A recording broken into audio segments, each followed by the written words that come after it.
La scène se déplace vers un vaste domaine enneigé sous un ciel sombre et hivernal. Une calèche arrive dans la neige, et un serviteur ouvre la porte à un homme aux cheveux argentés. Un homme vêtu formellement, aux cheveux noirs, est présenté comme le duc Balderion von Justucia. Le duc s'assied impatiemment tandis qu'un serviteur s'incline, s'enquérant du prince héritier. Apprenant que le prince est dans sa chambre, le duc en déduit sombrement qu'il s'agit d'une affaire privée, et ordonne à son serviteur de le précéder. Le duc suit son serviteur le long d'un grand couloir glacial vers une immense porte. À l'intérieur, un serviteur a un haut le cœur à cause d'une forte odeur désagréable, tandis que le duc observe avec une détermination sombre. Le duc exprime son dégoût pour l'endroit, et demande froidement à son serviteur une paire de gants. En enfilant ses gants, il ordonne à son serviteur de l'attendre dehors. La lourde porte s'ouvre en grinçant, révélant une pièce très éclairée. À l'intérieur d'une chambre décadente, des gémissements se font entendre alors que des silhouettes sont vues enlacées sur un lit somptueux. Le duc a l'air absolument dégoûté, fatigué d'être convoqué pour témoigner du comportement obscène du prince. Son attention est attirée par le corps d'une femme au sol, près d'une bouteille renversée, juste au moment où la voix du prince le salue. Le prince héritier d'Ilan, hier les Ardennes, salue le duc depuis son lit, flanqué de 2 autres femmes.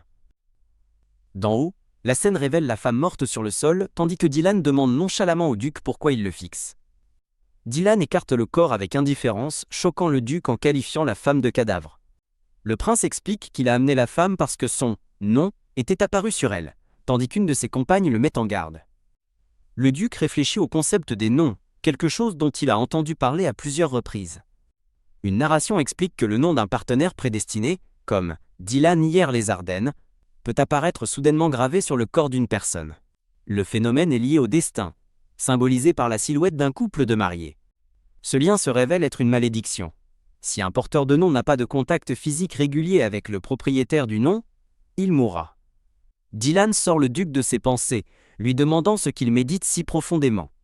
Le prince sourit d'un air suffisant, racontant comment il a testé l'affirmation de la femme en l'enfermant pendant des semaines.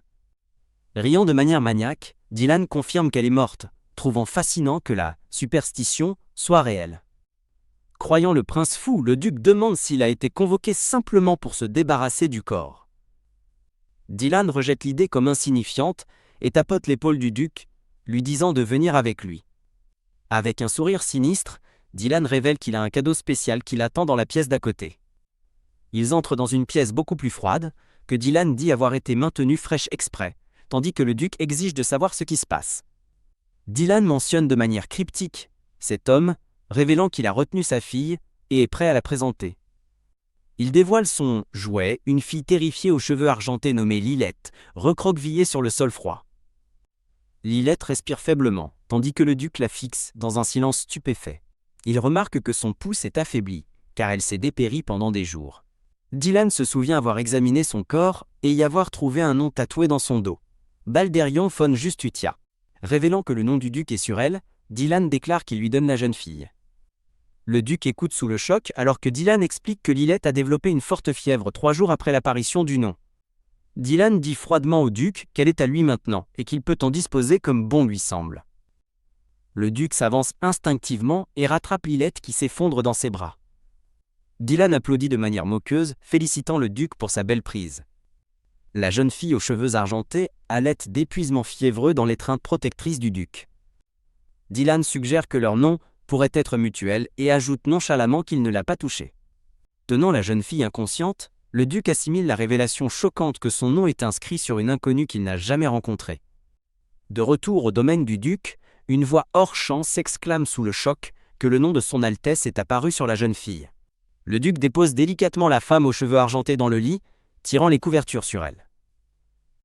Il ordonne sévèrement à son serviteur d'enquêter sur tout ce qui concerne le phénomène des noms. Son serviteur aux cheveux bruns s'incline, accusant réception de l'ordre. Le duc contemple la femme endormie, son expression intense et pensive. Il se souvient que sa santé s'est améliorée pendant le voyage et réalise que la malédiction est réelle. Sans son contact, elle mourra. Comprenant la gravité de la situation, le duc tend doucement la main pour toucher sa joue. Le duc s'assied à côté de la femme aux cheveux argentés endormie, sursautant quand elle marmonne dans son sommeil. Il la contemple, un rougissement se répandant sur son visage, tandis que ses yeux dorés s'écarquillent de surprise. La femme commence à s'agiter, se frottant les yeux, alors qu'elle demande d'une voix ensommeillée qui il est. Surpris par sa question, le duc bégaye, incapable de formuler une réponse cohérente. En le voyant, la femme, maintenant réveillée, remonte rapidement la couverture jusqu'à son menton, alarmée. Elle se rendort immédiatement, laissant le duc troublé se demander si elle ne faisait que rêver. Ses yeux s'ouvrent brusquement dans un instant de clarté et de choc soudain, un souffle aigu s'échappant de ses lèvres. Elle se redresse d'un bond dans le grand lit inconnu, soudainement complètement éveillée. Serrant sa tête douloureuse, elle essaye de se souvenir si l'homme qu'elle a vu était réel ou juste un rêve, se sentant mal. Après s'être ressaisie, elle scanne son environnement, réalisant avec un choc qu'elle n'est pas dans la chambre de Dylan. Ses yeux s'écarquillent d'horreur pure, en apercevant un symbole familier de l'autre côté de la pièce. Elle reconnaît le blason de l'aigle sur une bannière comme celui du duché de Justucia, et panique, se demandant pourquoi elle est là. Tremblante, elle réalise avec effroi que Dylan a dû l'amener ici, sachant que Justucia est l'ennemi de sa famille. Les larmes coulent sur son visage, tandis qu'elle s'effondre contre la bannière, croyant que le tourment de Dylan ne finira jamais. Un souvenir commence des années auparavant, le jour où sa vie fut détruite, tandis qu'une voix exhorte une jeune Lilette à se cacher. Un homme réconforte la jeune Lilette effrayée, expliquant que l'empereur est une marionnette et qu'il prend une décision difficile mais nécessaire, pour laquelle il est désolé. Un décret impérial est émis, et les chevaliers de Justucia, les molosses impériaux, envahissent le domaine, arrêtant tous les membres de la maison traître de Prewitt, tandis qu'un homme crie de douleur. Une Lilette terrifiée est retenue tandis qu'elle hurle le nom de son père, qui l'appelle désespérément. Elle se souvient que sa famille fut emmenée au palais où, sur ordre du prince héritier, ils furent tous massacrés. Submergée par une scène impossible et sanglante, Lilette hurle d'horreur tandis qu'une femme plus âgée la protège. Du sang éclabousse le visage de Lilette, alors qu'elle se souvient qu'elle devait être exécutée ensuite. Le prince Dylan aux cheveux blonds est assis sur son trône, contemplant la situation avec une expression calme. Avec un sourire cruel, il lui épargne la vie, captivé par son visage éclaboussé de sang. Ces hommes protestent, insistant sur le fait que la fille du traître doit être éliminée pour ne laisser aucune trace. Dylan réduit ses subordonnés au silence d'un seul regard froid. Il sourit à Lilette, lui disant que c'est lui qui lui a sauvé la vie. Saisissant son visage, il déclare que sa vie lui appartient désormais. Il explique sa logique tordue, admettant qu'il s'ennuie facilement, et ainsi commence la vie de Lilette comme jouet de Dylan. De retour dans le présent de ce flashback, Lilette chasse ses douloureux souvenirs, se disant que ce n'est pas le moment d'être sentimentale. Se sentant fiévreuse, elle décide de s'échapper du domaine avant de perdre à nouveau connaissance. Regardant le vaste domaine enneigé, elle ressent un sentiment de désespoir, le voyant comme un autre enfer vivant. Elle s'enfuit à travers une forêt enneigée alors que le soleil commence à se lever. Alors qu'un chien s'élance à travers les arbres, le duc, à la chasse, note le vent fort. Un chien se repose à côté de Lilette inconsciente, qui s'est effondrée dans une clairière inondée de soleil. Le duc, debout près de son cheval en uniforme de chasse, appelle son préposé, Tyrin. Tyrin s'agenouille devant lui, et le duc lui ordonne de ramener la femme à l'annexe. Tandis qu'il aide doucement Lilette, Tyrin exprime son inquiétude au duc concernant son état de faiblesse. Le duc les observe avec une expression silencieuse et impénétrable. Il remarque ses pieds nus et égratignés, déduisant qu'elle a dû fuir à travers la forêt sans chaussures. Décidé, le duc s'avance et dit à son préposé qu'il la portera lui-même. Il soulève l'inconsciente Lilette dans ses bras, avec une douce précaution. La serrant contre lui, il réfléchit au fait que sa présence ici était un ordre impérial. Lilette respire doucement, dormant paisiblement dans son étreinte protectrice. Le duc décide de retourner au manoir, la portant tandis que son préposé et le chien le suivent. Il la tient fermement, se préparant à monter à cheval pour le chemin du retour. Quelque temps plus tard, Lilette se réveille dans son lit, fixant un plafond orné familier. Confuse, elle s'assied, se demandant comment elle est revenue de la forêt, avant qu'une découverte choquante ne la fasse halter. Elle découvre ses chevilles liées par de lourdes chaînes, et la voix du duc déclare calmement « C'est moi qui te les ai mises ». Un homme aux cheveux noirs et aux yeux rougeâtres déclare que ce serait un casse-tête pour lui si elle s'enfuyait et se blessait. Une femme aux cheveux blancs le regarde, demandant timidement s'il est le maître de maison. Une chaîne cliquette autour de sa cheville alors qu'elle exige qu'il retire immédiatement la menotte. Ses yeux brillent de détresse tandis qu'elle s'interroge sur ses actions déroutantes. Il l'attrape soudainement par derrière, la tirant dans une étreinte ferme. La tenant près de lui, l'homme aux cheveux noirs demande où elle pense pouvoir aller dans son état actuel. Sa main se pose sur son dos, dénouant sa robe près d'un tatouage sur son omoplate. Choquée par son contact, elle se débat et exige qu'il la lâche. Il la maintient immobile, ses doigts sur le tatouage, insistant sur le fait qu'il l'aide. Ses yeux s'écarquillent d'une lueur rosée, stupéfaite par ce moment soudain et intense. Elle se couvre la bouche, troublée, pensant à quel point l'étrange sensation était à la fois chatouilleuse et frustrante. Elle essaye de le repousser, criant « Lâche-moi !» mais il lui attrape le poignet, l'arrêtant. Il la tire de nouveau contre sa poitrine, la laissant saisie et sans voix dans ses bras. La tenant fermement, il lui rappelle qu'il essaye seulement de l'aider. Il se penche et lui murmure qu'il est le propriétaire du nom tatoué sur son dos. Alors qu'il l'étreint, il se souvient d'un rapport de son aide qui semble expliquer la situation. Confuse, elle lève les yeux de son étreinte et s'interroge sur la signification d'un « nom mutuel ». Une aura magique illustre le concept. Un nom apparaissant sur une personne se manifeste souvent aussi chez sa contrepartie. Elle laisse échapper un halètement de douleur tandis qu'il la serre plus fort, la connexion entre eux s'intensifiant. Il lui propose un accord.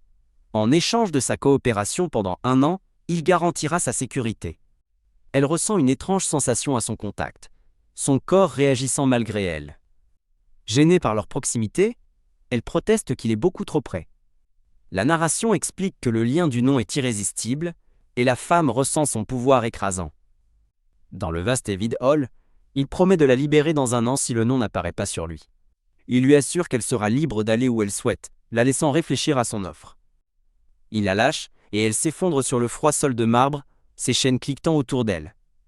Elle met en doute sa fiabilité, mais il lui dit sèchement de ne pas le comparer à lui, et lui demande si elle se sent mieux. Touchant sa gorge, elle réalise avec surprise que la douleur chronique dans son cou a disparu. Il la regarde, affirmant qu'elle comprend maintenant sa situation et a besoin de lui.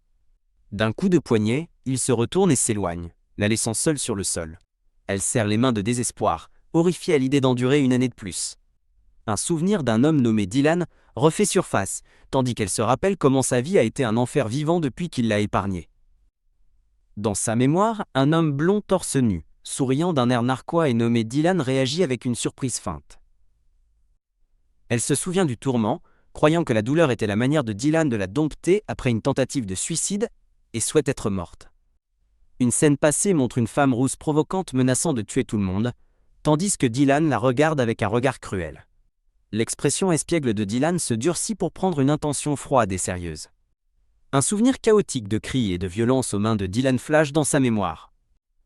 La voix cruelle de Dylan résonne dans son esprit, lui demandant si elle pensait qu'il coucherait avec la fille d'un traître. Dans le flashback, Dylan admire cruellement sa beauté tandis qu'elle semble complètement brisée. De retour au présent, elle se lamente que le regret est toujours trop tardif, piégée par l'espoir que son tourment prendrait fin.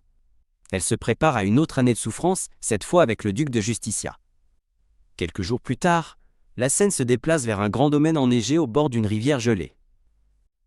Dylan exprime sa déception que le duc de Justicia ne veuille pas faire de bateau avec lui en hiver. Le duc pense avec irritation qu'il n'était venu que pour discuter de Lilette et souhaite que Dylan arrête de jacasser. Avec un sourire malicieux, Dylan se penche et demande au duc comment va Lilette. Dylan commente que Lilette n'est pas du genre à se soumettre facilement, se vantant qu'il a également eu du mal à la dompter. Offrant de cruels conseils, Dylan se souvient comment il a utilisé la violence et sa voix autoritaire pour briser sa volonté quand elle résistait. L'œil du duc tressaille, tandis que Dylan raconte de manière glaçante comment il a percé les tympans de Lilette pour la rendre obéissante. Le duc bouille intérieurement face au comportement honteux du prince héritier, comprenant enfin la méfiance profonde de Lilette. La narration illustre le destin entrelacé de 2 grandes maisons. La famille impériale comme le soleil et le duc de Justicia comme la lune. La narration explique que la famille du duc de Justicia, descendante de la sœur jumelle du premier empereur, a toujours été le bras droit de la famille impériale. Pendant des générations, le duché de Justicia a honorablement servi et protégé l'empire, que ce soit par le conseil politique ou sur le champ de bataille. La famille impériale d'Ardenne et le duché de Justicia ont toujours partagé un lien symbiotique et inséparable. Clink. Tandis que le duc sirote son thé, il se dit qu'il n'est pas étonnant qu'elle le prenne pour l'un des hommes de Dylan. Avec une expression arrogante, Dylan demande au duc pourquoi il s'est donné la peine d'organiser leur rencontre.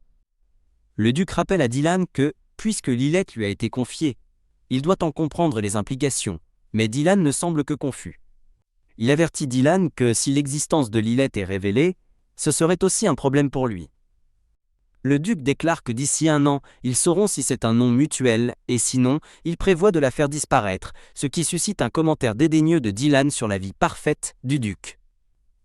Avec un sourire suffisant, Dylan accepte les conditions, les qualifiant de faciles. Il pose sa tasse de thé, déclarant qu'en échange, il a sa propre condition. Dylan se penche en avant avec un sourire prédateur, exigeant que si aucun nom mutuel n'apparaît, le duc doive lui rendre Lilith. L'expression du duc se durcit alors qu'il répète la demande de Dylan avec incrédulité. La rendre ? Clac. Il claque sa tasse de thé sur la soucoupe, sa colère à peine contenue. Ça suffit, s'écrie le duc, furieux que Dylan parle de Lilith comme si elle était un objet. Il se souvient de Lilith, faible et épuisée, profondément inquiet de ce qui arriverait si elle était rendue à Dylan. Dylan lève un sourcil, notant l'étrange réaction du duc à sa demande. Un sourire entendu et cruel se répand sur le visage de Dylan, tandis qu'il observe le duc. Le duc se réprimande d'avoir perdu son sang-froid, puis exige de savoir pourquoi Dylan veut récupérer Lilith. Dylan sourit, soulignant que le duc n'a aucune raison de la garder s'il n'y a pas de nom mutuel, surtout qu'il a déjà une fiancée. La scène se déroule ensuite dans le grand domaine enneigé par une journée froide. À l'intérieur, le duc fulmine en son fort intérieur contre une visite matinale inopinée, la jugeant absolument impolie. Un aide ouvre respectueusement la porte d'un salon pour le duc. Une belle femme aux longs cheveux tressés orange est surprise, en plein milieu d'une gorgée de sa tasse de thé. Elle se lève immédiatement et le salue avec un sourire éclatant, l'appelant « Votre grâce ». Le duc s'adresse à elle en tant que Lady Freuden, remarquant qu'une visite inopinée doit être assez urgente. La femme, identifiée comme Camille Freuden, la fiancée de Baldérion, explique qu'elle était inquiète et s'excuse de l'intrusion. La scène s'élargit pour montrer le vaste château enneigé sous un ciel d'hiver. Tous. Ailleurs, Lilith tousse à cause de l'air froid, qui s'infiltre dans sa chambre et décide de fermer les rideaux. Elle marche vers la fenêtre dans sa chemise de nuit rose, une lourde chaîne traînant de sa cheville. En tendant la main vers le rideau, elle s'arrête, son attention attirée par quelque chose à l'extérieur. Elle aperçoit le duc de Justicia dans la cour enneigée, marchant avec une noble dame qui lui semble familière. Jetant un œil derrière le rideau, Lilith se demande si la femme est sa fiancée, s'avouant qu'ils forment un beau couple. Elle se dit qu'il est tout à fait normal que le chef d'une prestigieuse famille ducale ait une fiancée. Une réalisation glaçante la saisit, alors que des chaînes remplissent sa vision. Il l'a enchaînée pour cacher son existence même. Stupéfaite, elle s'interroge silencieusement sur le sens de cacher son existence. Touchant sa lèvre pensivement, elle conclut qu'avec une fiancée dans le tableau, elle est un inconvénient indéniable. Cela signifie, réalise-t-elle avec une expression de douleur, qu'il ne mentait pas en disant qu'il la libérerait s'il ne partageait pas un nom mutuel. Son expression se transforme en une de calme résolution. Face au duc, elle déclare calmement qu'elle n'essaiera plus de s'enfuir. Il ajuste son écharpe et demande si elle comprend vraiment la situation dans laquelle il se trouve. Il explique qu'à partir de maintenant, leurs corps deviendront plus sensibles l'un à l'autre. Lilith le regarde avec une expression perplexe, demandant ce qu'il entend par « devenir sensible ». Il révèle la gravité de leur lien. Si elle meurt, alors lui aussi mourra. Ah ! Lilith comprend soudain pourquoi il a si bien pris soin d'elle quand elle était malade. Il la regarde attentivement, expliquant qu'ils doivent observer les effets de leur contact physique. Il propose ensuite une alternative, demandant si elle préférerait qu'il touche le nom sur son dos directement, comme avant. Lilith tressaille, se rappelant la sensation intense de son toucher, son cœur battant dans sa poitrine. Elle détourne le regard, embarrassée, affirmant que sa main est juste un peu engourdie tout en pensant que la sienne est plus chaude qu'elle ne s'y attendait. Notant que ses doigts sont déjà raides à nouveau, il déclare qu'il devra la toucher plus régulièrement et prend fermement sa main dans la sienne. Elle tente de se dégager, exigeant qu'il la lâche alors qu'il resserre son emprise. Il lui rappelle leur accord, lui disant de rester immobile jusqu'à ce que l'engourdissement s'estompe, mais elle reste hésitante. Elle trouve étrange que le simple fait de lui tenir la main la fasse se sentir ainsi, tandis qu'il l'observe en silence. Un flashback montre un Dylan souriant, qui admet avec désinvolture que la principale raison pour laquelle il veut récupérer Lilith est simplement parce qu'elle est belle. La voix de Dylan résonne, comparant les yeux clairs et magnifiques de Lilette à des gemmes de quartz rose.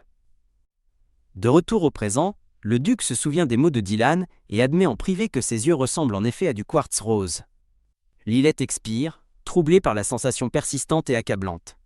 Le duc remarque que la récupération est plus lente lorsqu'il lui tient la main par rapport à un contact direct avec le nom. Soudain, elle le repousse, posant sa main sur sa poitrine pour créer de la distance. Rougissante, elle déclare que c'est assez de contact pour l'instant tandis qu'il l'observe depuis le canapé. Il se lève et établit une nouvelle règle, ils feront cela pendant 30 minutes chaque soir. Alors qu'il s'apprête à saisir sa chaîne de cheville, il lui présente une condition. Elle l'observe avec des yeux grands et incertains. Il promet de retirer entièrement ses entraves si elle se conforme à leur séance nocturne sans résistance. La narration confirme que le bruit constant des chaînes traînantes a finalement disparu de la pièce. Le duc la regarde avec un demi-sourire curieux, interrogeant son commentaire inattendu. Sentant une opportunité, Lilette demande si elle peut faire une requête et obtient sa permission de parler, avant de demander à utiliser la bibliothèque. Quand il demande pourquoi, elle explique qu'elle veut en savoir plus sur le nom. Il rejette sa demande, déclarant qu'il reçoit déjà toutes les informations nécessaires par l'intermédiaire de son assistant. Elle insiste, arguant que même si c'est son nom, cela la concerne aussi. Baissant les yeux, elle insiste sur le fait qu'elle veut l'étudier par elle-même. Elle avoue qu'être confinée dans sa chambre est solitaire et suffocant, et qu'elle désire désespérément sortir. Plaidant sa cause, elle promet de ne pas s'enfuir et accepte d'être surveillée. Il considère silencieusement sa demande sincère, son expression indéchiffrable.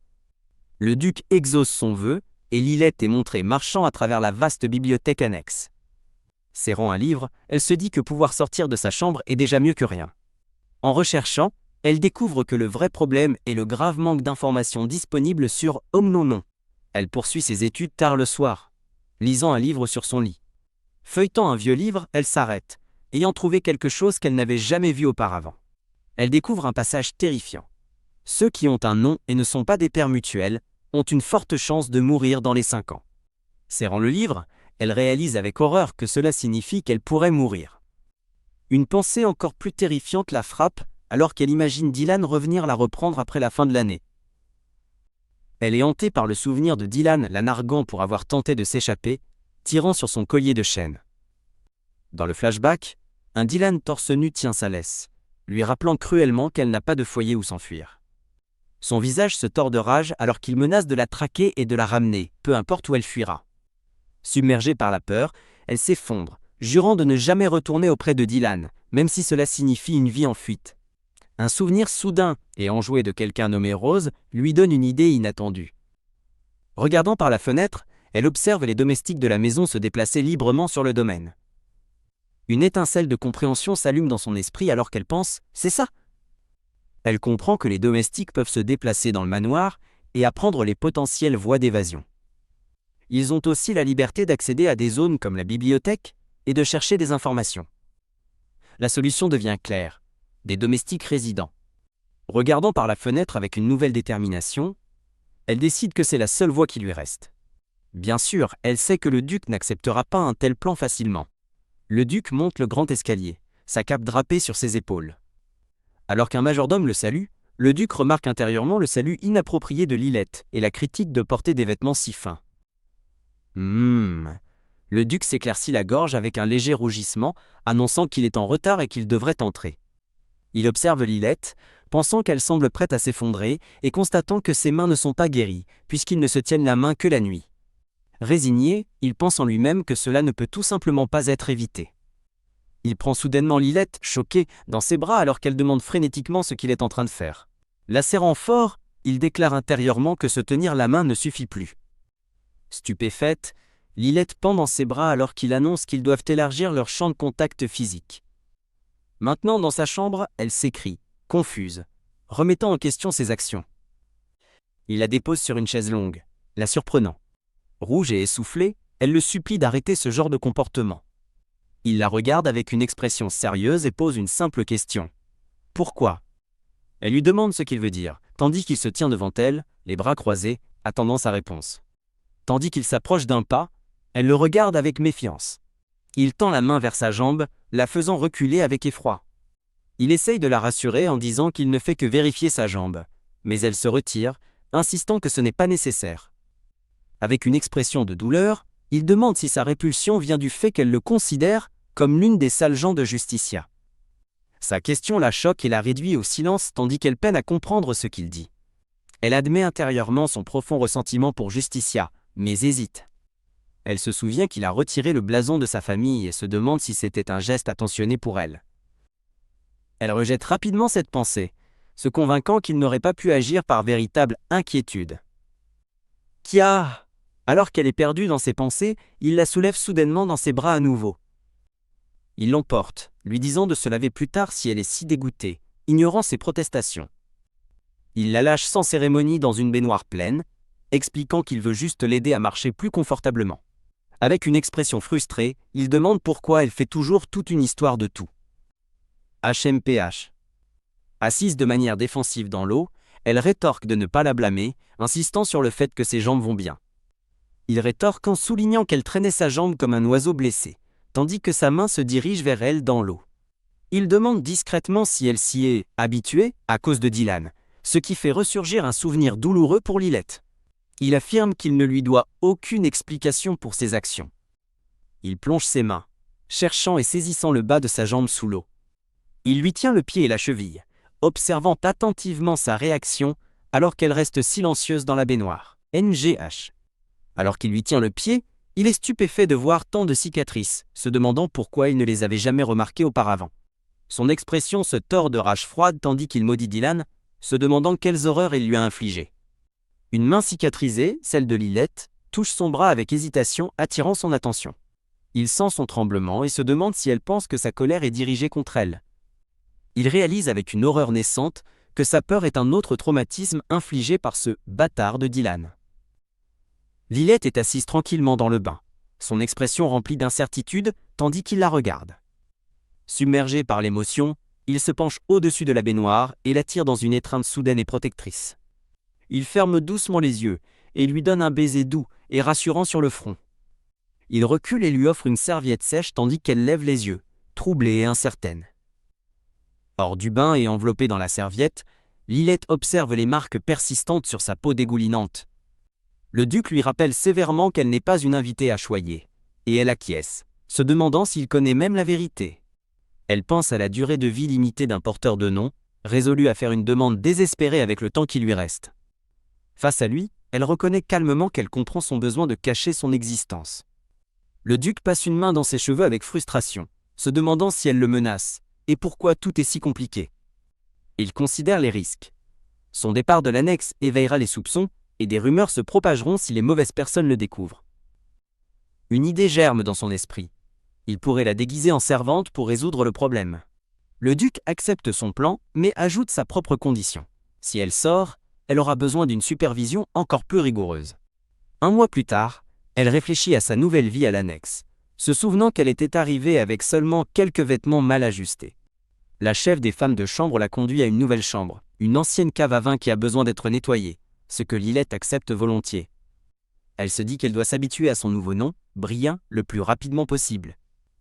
La chef des femmes de chambre observe Brillin, trouvant très suspect qu'une nouvelle servante se voit attribuer une chambre privée sans aucun processus ni explication.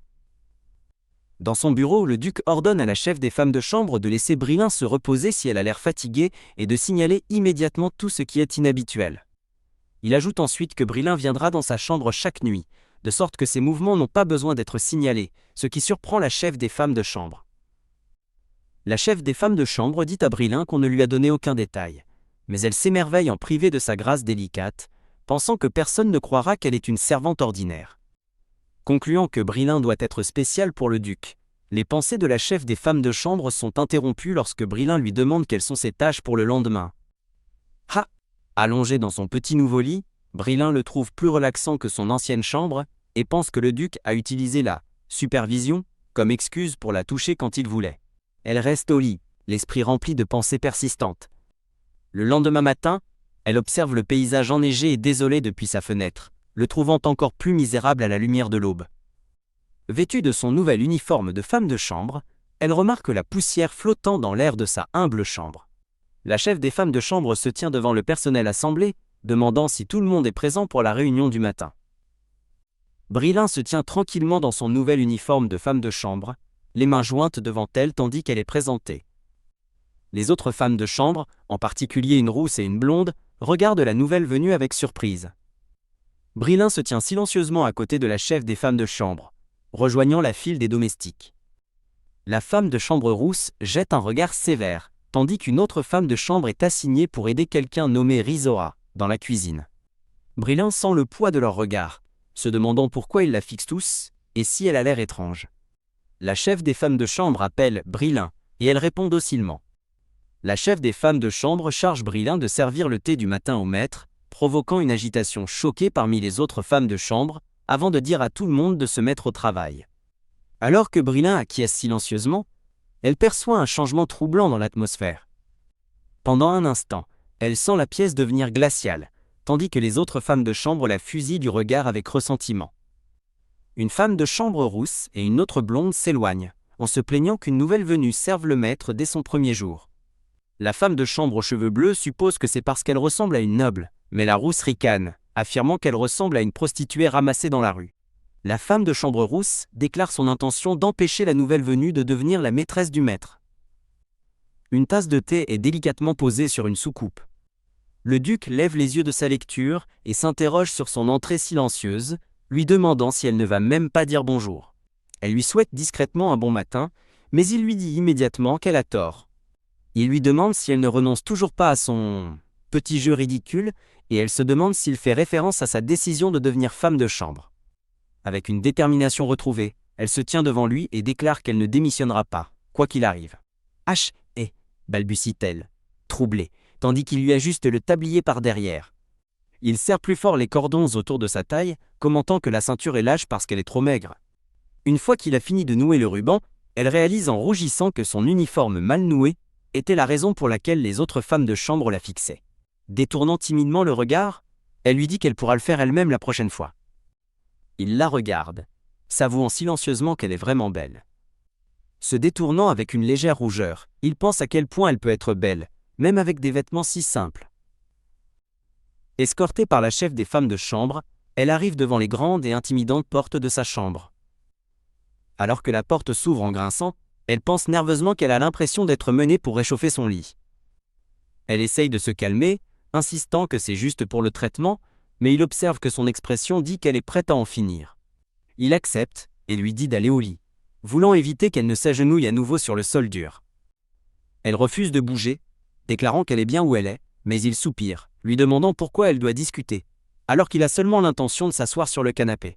Se détournant, elle clarifie froidement qu'il ne la touche pas elle, mais le nom. Il se penche en avant, insistant sur le fait que ce n'est pas la même chose quand elle se sépare du nom. Debout derrière elle, il cède et lui offre un sablier qu'il tenait. Confuse par ce cadeau soudain, elle s'interroge silencieusement sur ses intentions. Elle lui demande pourquoi il a le sablier, et il explique qu'il pensait qu'elle l'aimait car elle était toujours fixée dessus, la prévenant de ne pas le casser. Frisson. Alors qu'elle commence à parler, il lui tire sa robe par derrière, exposant le nom sur son dos. Stupéfait, il fixe la peau cicatrisée autour du nom, se demandant ce qu'il voit. Tirant parti de son expérience à interroger des criminels, il tombe dans un silence sombre et entendu. Il imagine l'horreur d'elle étant torturée et marquée à plusieurs reprises, alors qu'il serre la mâchoire de fureur. Il se penche près d'elle, sa voix basse, alors qu'il demande « Lim, n'avez-vous pas encore fini ?» Ah, ses yeux s'ouvrent en grand sous le choc, alors qu'elle réalise son intention. Elle s'interroge sur ce qu'il fait, tandis qu'il presse ses lèvres contre son cou, directement sur le nom. Submergée par la sensation, elle halète, tandis qu'il l'embrasse passionnément. Son esprit explose d'étincelles alors qu'elle pense « Non !» tandis qu'un sentiment intense la traverse. Le sablier lui échappe des mains et se brise sur le sol en contrebas. Le repoussant, elle balbutie qu'il devrait s'arrêter pour la journée. Halètement, il lui attrape brusquement le devant de sa robe, refusant de la laisser partir. Il exige de savoir si elle va vraiment partir comme ça, tandis qu'elle se demande pourquoi il l'arrête. Gênée, elle touche ses lèvres, essayant de comprendre ce qui vient de se passer. Plus tard, sa main repose hésitante sur les draps de son lit. Retenue dans ses bras, elle réalise avec un choc que ses actions étaient loin d'être un simple traitement. Elle redescend les escaliers, son esprit ébranlé par la rencontre. Elle se souvient que le pouvoir du nom peut guérir par le toucher, mais réalise qu'il y a plus que cela. Horrifiée, elle couvre sa bouche et essaye de rationaliser la sensation comme une réaction biologique temporaire du non. Elle se résout à simplement endurer les étranges sensations jusqu'à ce qu'elles passent et se cache sous ses couvertures. Quelques jours plus tard, elle est allongée dans son lit, rouge et ayant l'air complètement épuisée. En préparant le thé, elle réfléchit que ses traitements nocturnes ont arrêté l'engourdissement de ses membres. Cependant, travaillant maintenant dans la cuisine, elle ressent un type d'épuisement complètement différent. Agacée à l'idée de revoir le duc, ses pensées sont interrompues lorsque la femme de chambre rousse l'interpelle. La femme de chambre rousse propose gentiment de servir le thé du matin, demandant si elles peuvent échanger leurs tâches. Car alors que Brilin dit qu'elle n'a pas de tels ordres, la femme de chambre lui tire sa jupe par derrière, la faisant crier. Aïe! Elle trébuche et tombe lourdement sur le sol impitoyable de la cuisine. La femme de chambre rousse verse alors cruellement le contenu de la théière sur la tête de Brilin. Avec un sourire malicieux, la femme de chambre demande si Brilin compte vraiment servir le duc dans un tel état. Un flashback introduit Hayley, la femme de chambre rousse, qui utilisait sa beauté et son charme pour manipuler ses précédents maîtres. Elle est montrée séduisant un noble insensé qui la comblait de cadeaux pour un simple aperçu de sa peau. Ces cadeaux incluaient des bijoux coûteux, comme un collier de rubis, et des boucles d'oreilles assorties. Même après avoir été prise en flagrant délit d'affaires, elle a su charmer pour obtenir une lettre de recommandation pour son prochain poste. L'épouse du noble la regarde fixement depuis une embrasure de porte, traitant Hayley de « petite renarde rusée ». L'épouse enragée confronte Hayley au sujet de l'affaire. Hayley sourit, confiante que sa capacité de séduction lui assurera toujours le dessus. La raison pour laquelle elle cherchait un emploi dans cette maison spécifique était simple. Son maître, Balderion von Justicia. Elle se souvient avoir constamment entendu son nom lors d'événements mondains où elle travaillait comme servante. Elle se souvient l'avoir vu à un bal, l'identifiant immédiatement comme l'homme parfait et beau de sang noble.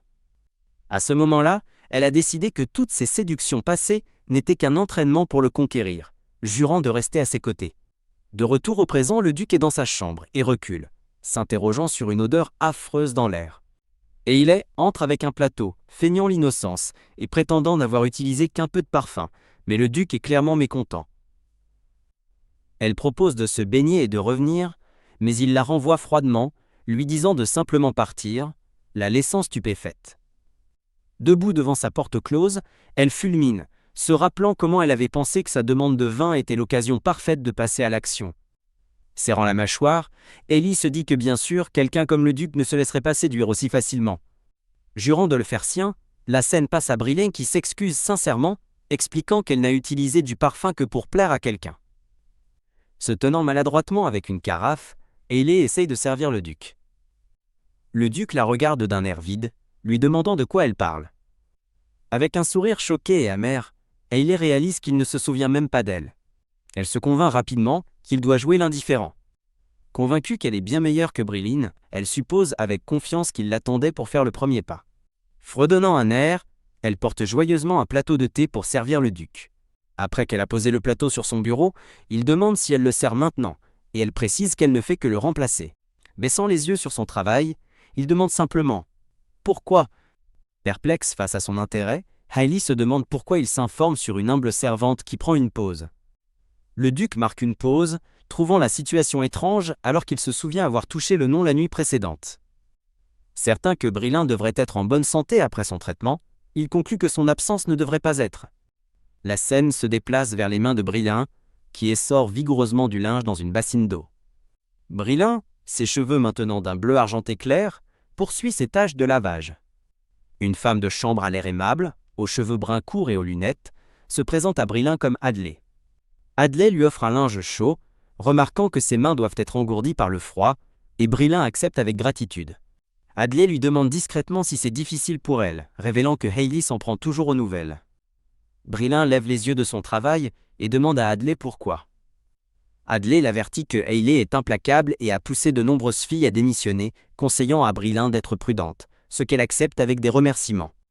La femme de chambre en chef confronte Brilin, lui demandant s'il est vrai qu'elle était souffrante et avait demandé à Hayley de la remplacer. Brilin ment pour se protéger, affirmant qu'elle s'est tordue la cheville, et la femme de chambre en chef leur ordonne à toutes les deux de soumettre un rapport écrit sur le changement. Hayley bouillonne de rage en arrière-plan, furieuse des conséquences inattendues de la vivacité d'esprit de Brilin. La femme de chambre aux cheveux bleus transmet ses tâches de dépoussiérage à Brilin, déclarant vaguement que personne en particulier n'a commencé. Une autre femme de chambre lui déverse une énorme pile de linge, affirmant qu'une affaire urgente l'oblige à tout finir avant l'après-midi.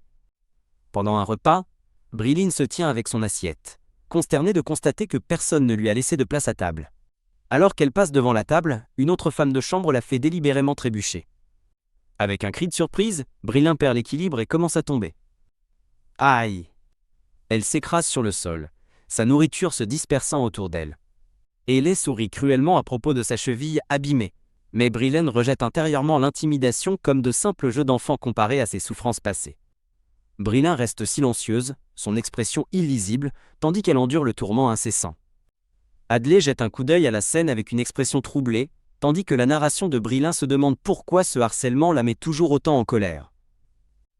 Plus tard, épuisée dans sa chambre, Brilin déplore que le harcèlement constant ne lui ait laissé ni le temps de penser, ni même de visiter la bibliothèque. Elle serre le poing, sentant que chaque jour de son contrat d'1 an passe sans signification. Décidant que le temps passé avec lui est plus significatif, elle se lève pour partir, mais rougit à cette pensée. Kaya! Alors qu'elle marche, elle trébuche soudainement dans les escaliers et pousse un cri. Lèche. Une langue humide lui lèche le visage, et elle se demande ce que cela pourrait bien être. Lèche. Elle ouvre les yeux et découvre un grand chien amical qui lui donne des léchouilles affectueuses, et elle réalise ce que c'est. Berçant le chien, elle se demande si c'est l'animal de compagnie du duc. Le grand chien allait joyeusement, son attitude semblant amicale et non menaçante. Brilin réprimande doucement le chien de l'avoir bousculé pour ensuite se montrer câlin. Le duc apparaît dans une robe ouverte, révélant son torse musclé, et commente que son chien ne s'habitue généralement pas aux gens. Il suggère que le chien pourrait se souvenir de son odeur de la forêt. Confuse, elle l'interroge sur la forêt tandis que son esprit s'emballe, se demandant pourquoi il est si peu vêtu. Il révèle que c'est le chien qui l'a trouvé, alors qu'elle était presque morte de froid. H.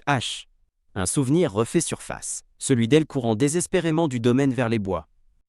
Elle caresse le chien maintenant endormi et demande son nom, et il répond « Camon ». En entendant le nom de Camon, elle imagine un champ de fleurs blanches et offre un sourire rare et radieux. En la regardant, le duc est visiblement ému, pensant qu'elle est capable de sourire si magnifiquement. Brilin reste au sol, levant les yeux d'un air interrogateur vers le duc qui se tient au-dessus d'elle. Il lui demande si elle compte rester là pour toujours, déclarant qu'il ne passera pas 30 minutes de plus au sol. Troublée, elle repense à l'époque où il n'avait eu aucun problème à la plaquer au sol alors qu'elle était enchaînée. Se remettant sur ses pieds, elle note avec curiosité que Camon agit beaucoup comme un humain. Le duc révèle qu'il a pris Camon à un homme nommé Dylan, ajoutant que le chien était dans un état terrible à l'époque. Un flashback montre un homme cruel aux cheveux blonds, avachi sur une chaise, tandis qu'un Camon gravement blessé et bandé gît à ses pieds.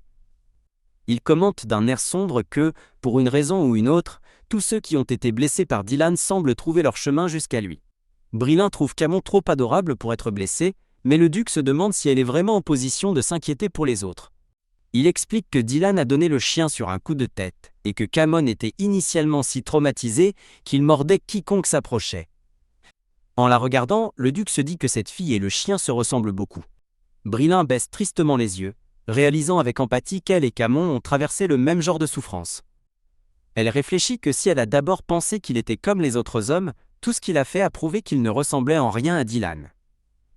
Elle se demande pourquoi il élèverait personnellement un chien blessé au lieu de simplement le confier à quelqu'un d'autre.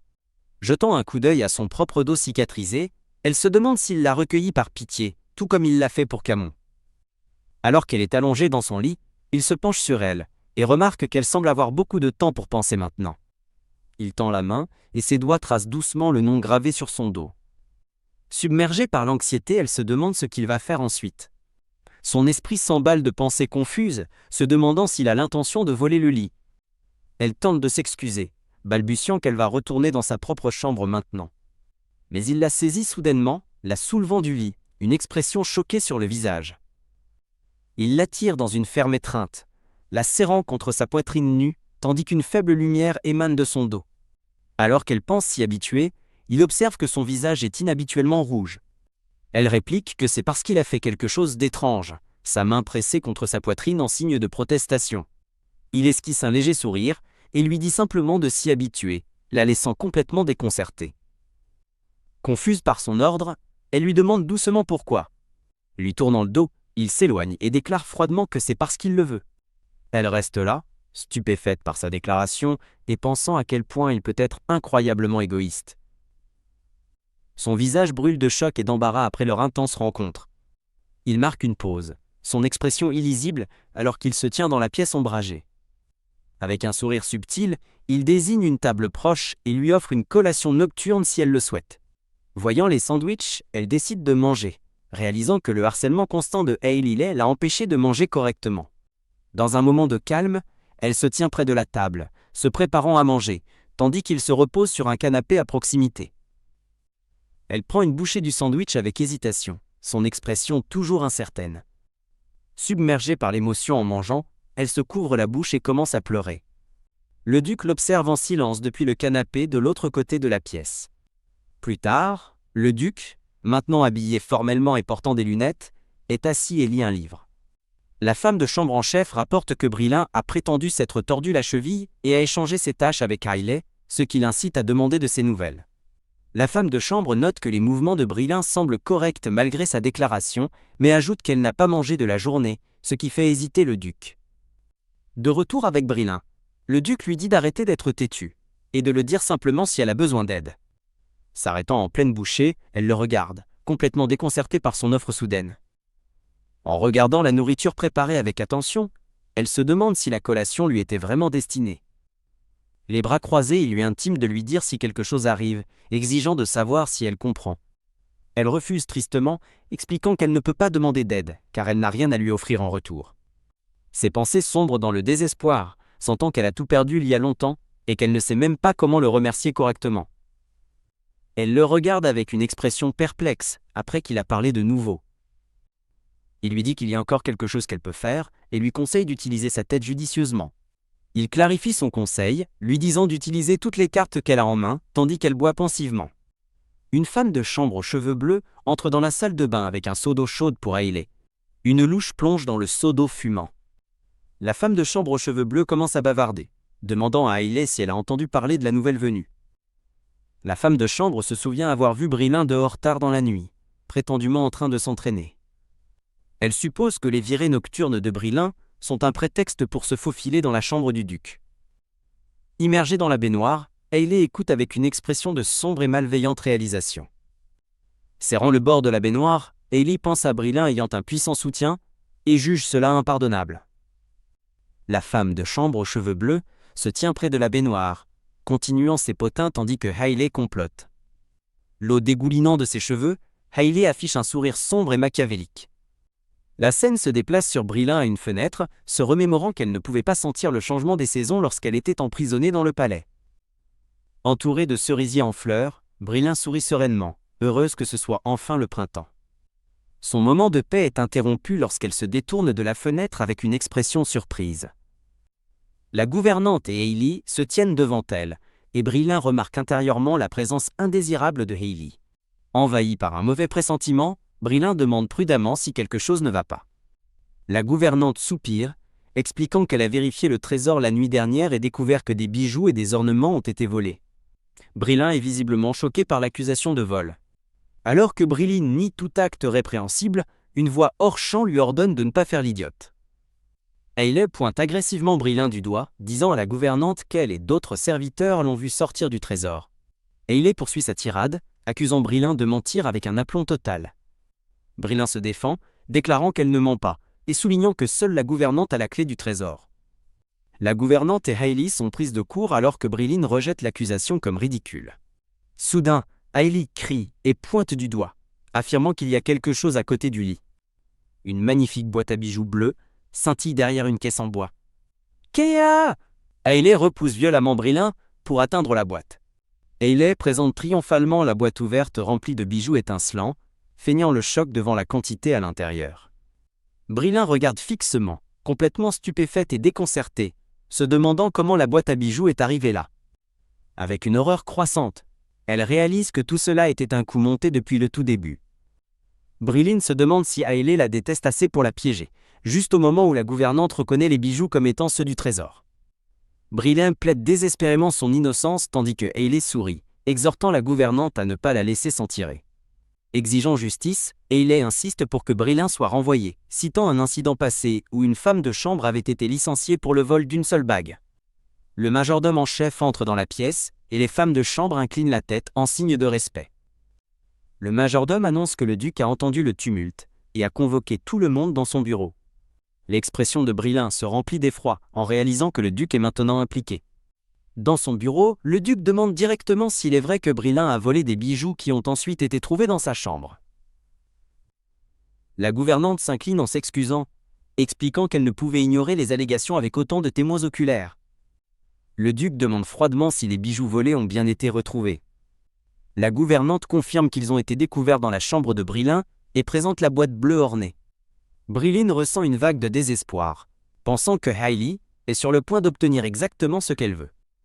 Sans preuve, et avec des témoins qui mentent, elle se sent complètement piégée, souhaitant que quelqu'un vienne à sa défense. Un souvenir de l'offre d'aide du duc traverse son esprit, ainsi qu'une image de lui examinant un bijou du trésor. Réalisant que ce n'est pas le moment d'être fier, Brilin serre nerveusement son tablier. Rassemblant son courage, Brilin lève les yeux et demande doucement de l'aide. Le duc la regarde en silence, son expression illisible. Il stupéfait tout le monde en déclarant « Je les lui ai donnés », laissant Hailey sous le choc total. Le duc brandit une gemme rose étincelante, demandant avec malice si elle ne ressemble pas aux yeux de Brilin. Une Brilin rougissante objecte humblement que sa comparaison est un peu tirée par les cheveux. Le regard du duc se durcit alors qu'il questionne l'affirmation de Hailey selon laquelle Brilin a volé les bijoux, mais elle redouble d'efforts, insistant sur le fait qu'elle l'a vu elle-même. Intérieurement, Hailey panique, sachant qu'elle a placé les bijoux et qu'ils ne pouvaient absolument pas être un cadeau du duc.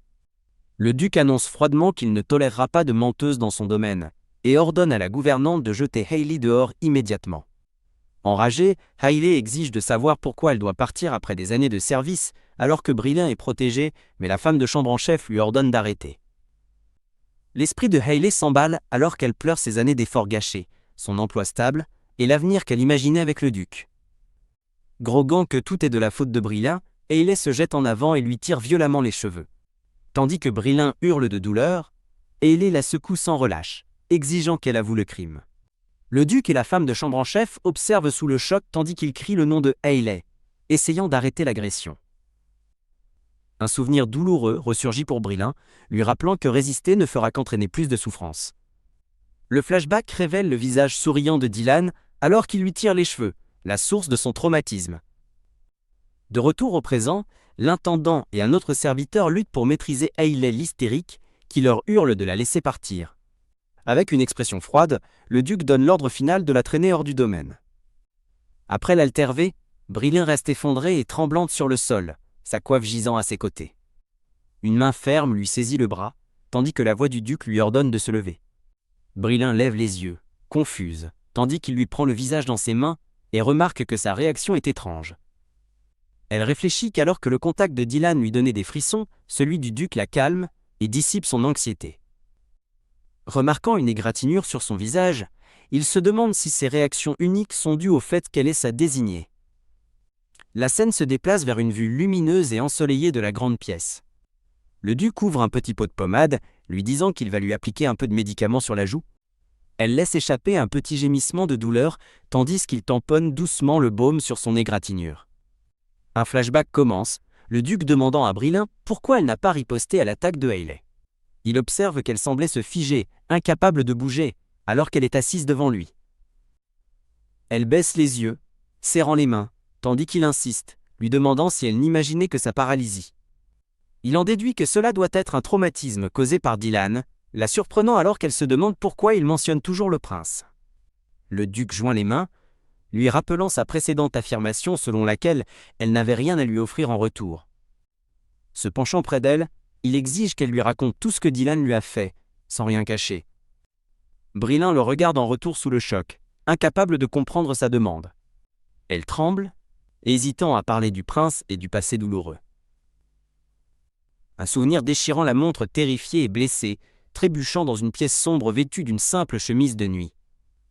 Elle se souvient d'avoir été étranglée par une corde, tandis que la voix de Dylan raille que la résistance ne fait qu'aggraver les choses. Dans un autre souvenir, un collier grossier lui serre le cou, alors qu'elle se rappelle qu'endurer sa cruauté était le moyen le plus rapide pour que cela cesse. Elle explique qu'elle est restée immobile, parce que c'était sa seule tactique de survie, serrant sa poitrine alors que les souvenirs lui coupent le souffle. Le duc lui saisit rapidement la main, l'éloignant de sa poitrine. Tenant sa main contre sa propre poitrine, il avoue qu'il ne comprend pas pourquoi elle lui a si farouchement résisté, la poussant à balbutier une raison. Rouge, elle explique qu'avec lui, elle faisait simplement une demande raisonnable. Il sourit en accord, admettant que son point de vue est assez juste. Il lui pose doucement une main sur l'épaule, l'encourageant à continuer à se défendre ainsi. Levant son menton, elle le regarde, déconcertée par ses mots. Le duc lui dit de continuer à résister et à tenir bon, puisqu'elle a toujours été celle qui se laissait malmener. Il se penche près d'elle, ses lèvres frôlant les siennes, et déclare qu'il ne peut supporter de voir ce qui lui appartient rester sans protection et en souffrance. Lui chuchotant à l'oreille, il révèle que c'est la même raison pour laquelle il a élevé Camon comme un chien de chasse. Il lui mordit doucement le cou, la faisant crier de surprise. Tandis qu'il continue à lui embrasser le cou, elle laisse échapper un soupir doux et essoufflé. Troublée, elle le repousse de la poitrine et le supplie d'attendre.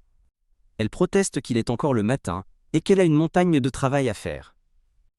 Visiblement agacé, il met en doute son excuse, intérieurement furieux de la durée pendant laquelle elle compte tester sa patience.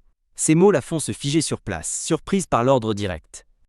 Seule dans le couloir, elle serre sa poitrine, son cœur battant la chamade après cette rencontre intense. Perdue dans ses pensées, elle essaye de comprendre ces mots concernant sa résistance si farouche à son égard. Pendant qu'elle nettoie, elle réfléchit à la raison pour laquelle elle lui a résisté, réalisant que c'était parce qu'elle savait, au fond d'elle, qu'il ne lui ferait pas réellement de mal. Elle se souvient de leur rencontre passée, reconnaissant un schéma où elle finissait toujours par être provocante en sa présence. Lilette oppose son passé douloureux et marqué au palais impérial à son état actuel, se sentant chaleureuse et pleine de vie. Maintenant vêtue d'une femme de chambre, elle regarde son reflet, certaine que le duc, Baldérion, est son salut. En contemplant son reflet dans un grand miroir, Lilette constate que depuis son arrivée au domaine, le harcèlement a cessé. Elle touche doucement une cicatrice estompée sur son cou, s'émerveillant de sa guérison si rapide après une seule nuit. Rougissante, elle se demande si sa guérison rapide est due au traitement de la nuit dernière, tandis qu'une image du duc torse nu lui traverse l'esprit.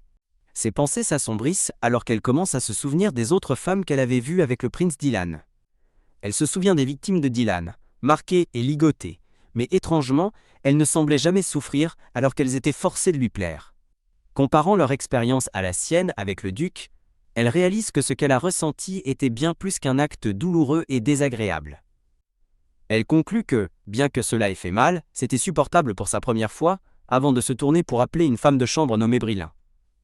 Une femme de chambre aux cheveux bruns et aux lunettes se retourne en réponse à l'appel. La femme de chambre, Adley, salue nerveusement Lilette et commence à s'excuser de l'avoir insultée dans la salle à manger. Accablée de culpabilité, Adley s'incline profondément, serrant son tablier avec détresse. Adley avoue intérieurement qu'elle ne voulait pas être cruelle, mais y a été forcée par une autre femme de chambre, nommée Hailey. Elle se souvient de sa situation désespérée, craignant qu'être renvoyée ne laisse sa mère malade et ses jeunes frères sans abri. Lilette lui pardonne, ce qui pousse une Adley profondément soulagée à la remercier profusément. Adley sourit, expliquant que tout le monde est reconnaissant car Hailey a été renvoyée après l'incident, et sa clique est restée silencieuse depuis. Perplexe, Lilette écoute Adley suggérer que le maître a dû renvoyer Hailey pour son bien.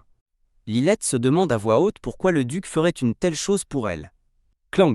Adley suggère sans détour que c'est parce qu'elle est sa compagne nocturne, ce qui fait tomber son plumeau à une Lilette stupéfaite. Adley explique qu'une rumeur circule selon laquelle Lilette a secrètement visité la chambre du duc la nuit. Se penchant d'un air conspirateur, Adley la fixe intensément et demande à Lilette si la rumeur est vraie. Lilette s'inquiète, espérant qu'ils n'ont pas découvert la vraie raison de sa présence. La malédiction du « non ». Convaincue que la rumeur est vraie, Adley demande ce que cela signifie pour la fiancée du duc, Lady Camille, puis à l'aide de sa propre audace. Lilette est visiblement stupéfaite d'entendre le nom « Lady Camille ». Rétropédalant, Adley affirme qu'elle se demandait juste ce qui arriverait à la dame. Adley lâche une bombe, révélant que Lady Camille est la fiancée officielle du maître, laissant Lilette complètement choquée.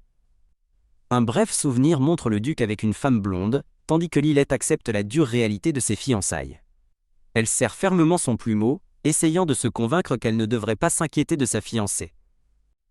Lilette résout fermement que les fiançailles du duc ne sont pas son problème. Plus tard cette nuit-là, assise sur les genoux du duc, Lilette explique que le personnel la prend maintenant pour sa maîtresse. Elle précise qu'on lui a directement demandé si elle s'occupait de ses besoins nocturnes. Le duc sourit, faisant remarquer que la rumeur est meilleure que la vérité sur le nom, et lui demande comment elle a répondu. Lilette admet qu'elle n'a rien dit, et il convient que c'est bien ainsi, car son joli visage rendra la rumeur crédible. Rougissant à son compliment, Lilette s'interroge discrètement sur son intérêt pour son visage. Il répond en caressant doucement et délibérément sa joue. La regardant dans les yeux, il lui dit que le personnel supposera simplement qu'il est tombé amoureux de son beau visage.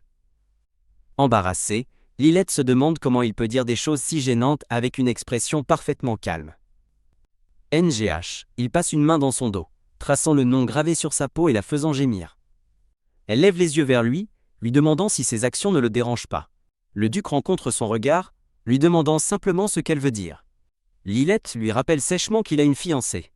Se souvenant de sa fiancée blonde, le duc médite sur le fait qu'elle ne se soucie probablement pas des rumeurs qui l'entourent. Il réfléchit que l'expression de sa fiancée était indéniablement celle de quelqu'un d'amoureux. Lilette maudit mentalement le nom, réalisant avec un choc qu'elle avait oublié que tout cela n'était qu'un traitement. Le duc la tire dans une étreinte, clarifiant qu'il n'est fiancé à Lady Freuden que par tradition, et n'a aucun intérêt pour elle. Alors qu'elle dit que leur temps est écoulé, il lui couvre les yeux, demandant si ses fiançailles étaient ce qui l'inquiétait. Il lui saisit soudainement la main. Son geste décisif la surprend. Il la pousse doucement sur le lit, la laissant sans voix. Prise au dépourvu, Lilette lui dit d'attendre, demandant ce qu'il fait. Il se penche jusqu'à ce que son visage soit à quelques centimètres du sien, et elle pense, UGH, il est si proche. Le duc éclate de rire, et Lilette, embarrassée, lui demande s'il essayait de l'embrasser, surprise qu'il puisse rire si librement. Tendant la main, le duc torse nu dit à Lilette de se lever, lui promettant qu'il s'occupera de son problème. Lilette fixe sa main tendue, confuse, et se demandant ce qu'il compte faire et comment il va s'y prendre. Plus tard, les domestiques papotent sur la présence du duc à l'assemblée du matin, tandis que Lilette rougit, se souvenant de sa promesse de s'en occuper. Alors que le duc l'approche, une Lilette nerveuse se demande si sa comparution publique devant le personnel est ce qu'il voulait dire. Il sourit, disant à Lilette que ses cheveux sont en désordre et que le devoir élémentaire d'une femme de chambre est une apparence soignée. Il lui replace délicatement une mèche de cheveux rebelle. Lilette baisse les yeux, surprise par son geste inattendument doux. Observant de loin, Adley se demande si le maître est de bonne humeur, tandis qu'une autre domestique murmure que c'est à cause de Lilette. Lilette décide qu'il vaut mieux être la maîtresse du duc par oui-dire plutôt que de voir la vérité sur le nom révélé, tandis que le duc sourit en connaisseur. La scène se déplace vers le jardin magnifiquement et enviablement célèbre du domaine du marquis de Freuden. Une femme aux cheveux châtain clair, vêtue d'une élégante robe jaune, tient une tasse de thé dans le jardin. Et Drouby. Sirotant son thé, la femme remarque humblement que son jardin n'a rien de spécial comparé à la magnifique serre du duc. Pendant le thé avec d'autres dames, l'une d'elles évoque ses 2 ans de fiançailles avec le duc. Une amie blonde exprime son espoir d'entendre bientôt de bonnes nouvelles concernant le mariage. La femme en jaune, Lady Camille, répond que le duc est un homme très occupé. Lady Camille conserve un sourire poli, légèrement forcé, tout en écoutant ses amis. Un serveur en smoking s'incline en s'approchant de la table de Lady Camille. Le serveur lui présente des lettres, annonçant qu'elles viennent d'arriver. Prenant les lettres, Lady Camille remercie poliment le serveur. Elle baisse les yeux sur la lettre qu'elle tient, se préparant à la lire. Une vague de choc la submerge en lisant le contenu de la lettre, pensant « Qu'est-ce que c'est que ça ?» Elle froisse la lettre avec colère, ses pensées fixées sur les nouvelles concernant le duc. Ses amis remarquent sa détresse, lui demandant si elle va bien et ce qui ne va pas. Les mots de la lettre résonnent dans son esprit. Une rumeur selon laquelle le duc aurait une femme de chambre pour ses besoins nocturnes. Lady Camille appelle son majordome, qui apparaît promptement pour prendre ses ordres. Avec un air de sombre détermination, elle ordonne à son majordome d'envoyer une lettre au duché de Justucia, annonçant sa visite pour le lendemain. Un souvenir montre le portrait officiel de fiançailles du duc et d'une lady Camille Freuden à l'allure plus jeune. La narration révèle que si tout le monde supposait un mariage politique, une personne ressentait les choses différemment. La scène passe à un souvenir d'un grand escalier de salle de bal baigné de soleil. Lors d'une fête, lady Camille observe le duc Baldérion, pensant qu'il est vraiment impeccable et charmant. Le trouvant captivant, elle décide de s'excuser un instant de sa conversation. Tandis que ses amis lui souhaitent un prompt retour, Camille réfléchit en privé à la proximité qu'il développe après seulement quelques rencontres. En sortant sur un balcon, elle soupire de soulagement, enfin capable de respirer après une conversation ennuyeuse. Elle frotte sa joue endolorie, fatiguée d'avoir souri faussement, puis s'arrête en remarquant quelqu'un. Regardant de l'autre côté, elle aperçoit le duc Justucia seul sur un autre balcon. Elle observe qu'il semble plus détendu et accessible lorsqu'il est seul, mais qu'il reste néanmoins complètement hors d'atteinte. Son cœur bat la chamade alors qu'elle réalise avec un choc qu'elle est tombée amoureuse de lui au premier regard. Elle se souvient l'avoir observé à partir de ce jour, même lorsqu'une autre femme l'approchait avec un intérêt évident. Elle observa qu'il était un homme sans défaut, toujours correct et irréprochable dans sa vie privée, alors qu'il repoussait gentiment les avances d'une autre femme. De retour à ses pensées, elle trouve la rumeur d'une maîtresse impossible, se demandant avec ferveur quel genre de femme pourrait capturer un tel homme. La scène revient au présent alors que lady Camille, désormais en visite au domaine du duc, annonce sa présence.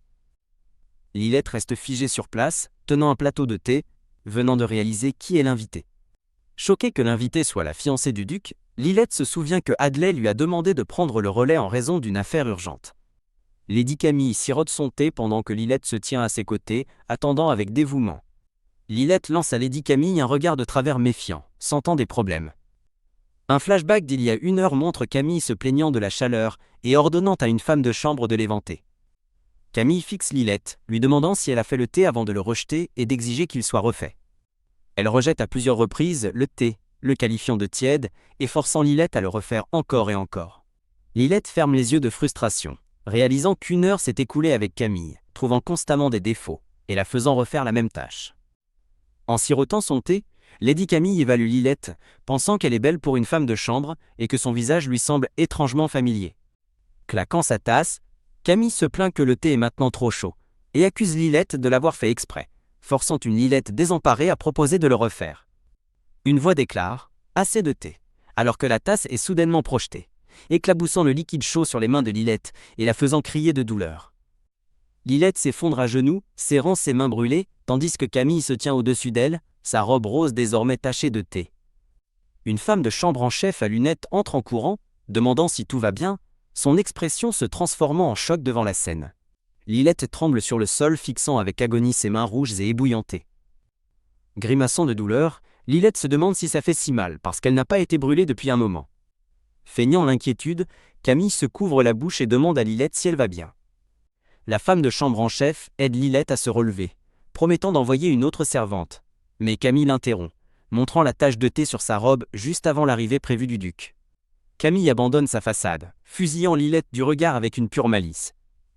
Tandis que la femme de chambre en chef escorte Lilette blessée dehors, le duc est aperçu s'approchant dans le couloir. Le duc s'arrête net, appelant le nom de Lilette avec surprise, ce qui fait qu'elle et la femme de chambre en chef se retournent alarmées. Camille salue rapidement le duc d'un joyeux « Votre grâce », s'excusant de l'avoir fait attendre. Souriant gentiment, Camille dit au duc de ne pas s'excuser, affirmant que c'était sa propre faute d'être arrivé tôt. Montrant le thé renversé, Camille explique faussement qu'elle l'a accidentellement renversé sur la main de la servante. Tandis que Camille se remémore intérieurement le nom de la femme de chambre comme Brilin, le duc la regarde avec une expression sombre. Le duc informe froidement Camille qu'il a quelque chose à faire et ne peut pas la raccompagner, la laissant stupéfaite après qu'elle l'ait attendu 1 heure. Agacé, le duc lui dit de ne pas lui faire perdre son temps et lui suggère d'arriver à l'heure dorénavant. Bam! Le duc claque les grandes doubles portes, laissant Camille à l'extérieur.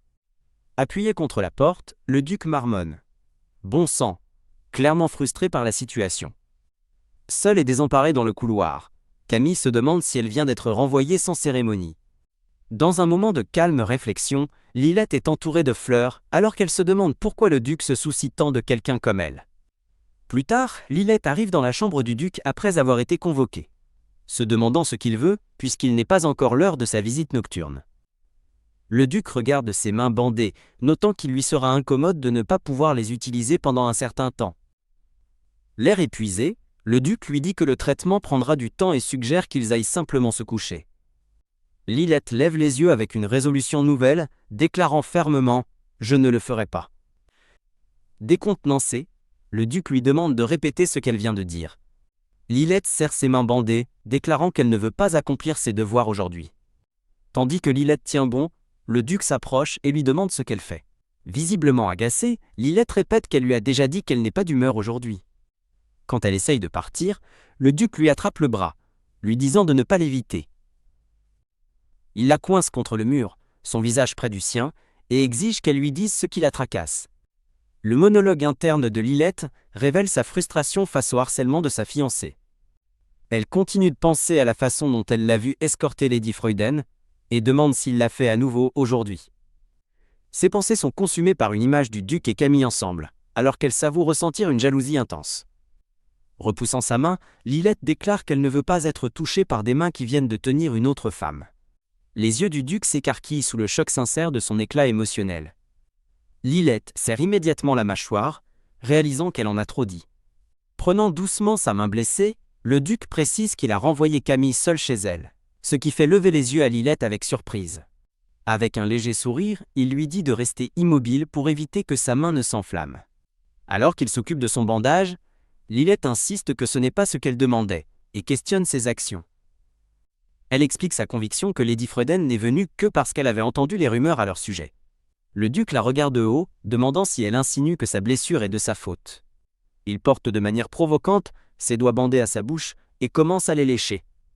Un sourire en coin joue sur ses lèvres, tandis qu'il dit que si c'est sa faute, alors il doit en prendre la responsabilité. Il continue de lécher et d'embrasser doucement ses doigts blessés. Il la tire ensuite dans une étreinte soudaine et ferme. Maintenant assise sur le sol, Lilette respire lourdement tandis que le duc s'agenouille devant elle, ses bandages défaits à leur côté.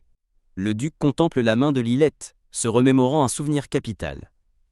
Il se souvient de sa blessure guérissant instantanément, réalisant que le maître d'un nom détient un pouvoir divin. Lilette lève les yeux vers lui, lui rappelant qu'il n'a même pas encore retourné le sablier. Il répond simplement « Je sais », avant de se pencher et de l'embrasser profondément. Le lendemain matin, Lilette se réveille en sursaut dans la cuisine, troublée tandis qu'une autre domestique travaille à proximité, et elle se demande si elle désire son contact. Elle écarte l'inquiétude de sa collègue, se disant qu'elle n'était que faible émotionnellement hier. Séguin apparaît soudain avec un sourire éclatant tenant un panier de pommes vertes et leur souhaitant un bon matin. Lilette lève les yeux vers le nouveau venu, une question silencieuse sur son visage. La domestique blonde salue joyeusement Séguin, complimentant sa belle apparence. Séguin, rougissant, explique que les pommes sont un nouveau fruit qui vient d'arriver. L'autre domestique demande à Brilin, l'alias de Lilette, de l'aider à porter quelques ingrédients. Lilette tend la main vers le panier que Séguin tient, demandant si c'est ce qu'elle doit prendre. Il est momentanément stupéfait par son geste, son visage rougissant, tandis que des lys blancs fleurissent en arrière-plan. Se reprenant, il sourit et lui demande si elle pourrait l'aider avec d'autres ingrédients situés à l'extérieur. Se présentant comme l'assistant du jardinier, il lui tend la main, promettant qu'il connaît bien les lieux. Lilette considère son offre, réalisant que le jardin est un endroit qu'elle doit encore explorer. Elle se souvient qu'elle n'est pas sortie depuis qu'elle s'est échappée de la forêt et y voit une occasion parfaite. Prenant sa main, elle lui demande audacieusement de la guider aussi loin et aussi profondément que possible. Plus tard, en épluchant une pomme de terre, elle réfléchit aux événements récents. En jetant un coup d'œil par un balcon, elle halète d'admiration devant la beauté du vaste jardin. Alors qu'il marche, Séguin mentionne une serre voisine et elle lui demande s'il la gère également. Il sourit avec charme, lui demandant de l'appeler simplement Séguin et de laisser tomber le langage formel. Lilette semble légèrement surprise, mais accepte avec hésitation sa requête. Elle demande si le chariot de marchandises arrive aussi loin dans le domaine, mais il répond que non. Le vaste et magnifique manoir se dresse fièrement contre le ciel lumineux. L'esprit de Lilette s'emballe alors qu'elle réalise que la porte arrière du jardin pourrait être une voie d'évasion parfaite et discrète si des chariots de marchandises l'empruntent. Une sensation soudaine et aiguë la secoue, comme des oiseaux s'éparpillant d'une forêt profonde. Une douleur intense la transperce et elle se serre le cou avec une expression de souffrance.